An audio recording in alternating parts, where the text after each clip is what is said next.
This screw on the derailleur is way way out, and what happens is the derailleur moves in too far and pushes the chain off the sprocket. So what I'm going to do is I'm going to tighten, being it's in first gear now, I'm going to tighten this down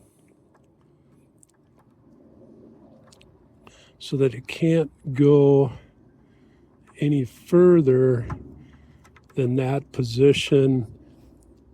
It can't go further that way to push the chain off the sprocket. So I'm going to tighten this up.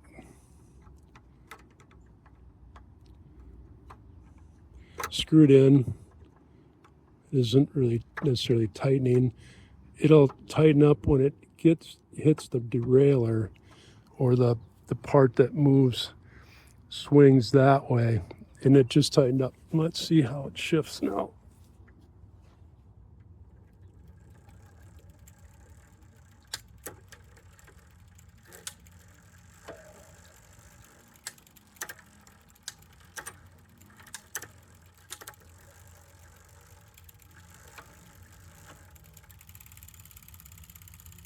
And it stops right there. So now the chain won't go off the sprocket that way. It just stays right there. I believe this screw adjusts the derailleur for, let's see, 1, 2, 3, 4, 5, 6, 7th gear is the smallest sprocket. And if that's out of adjustment, then the chain could come off and get jammed between that gear and the frame, possibly. I'm guessing it's that screw right there, if that was the problem. But this goes into 7th gear, no problems. And then this has an internal hub derailleur, and it's inside this back hub, and there's 3 gears in there.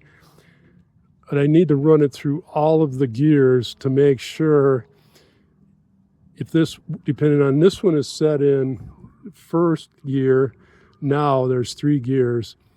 So I need to run it through that and make sure the chain stays on, being that this derailleur moves.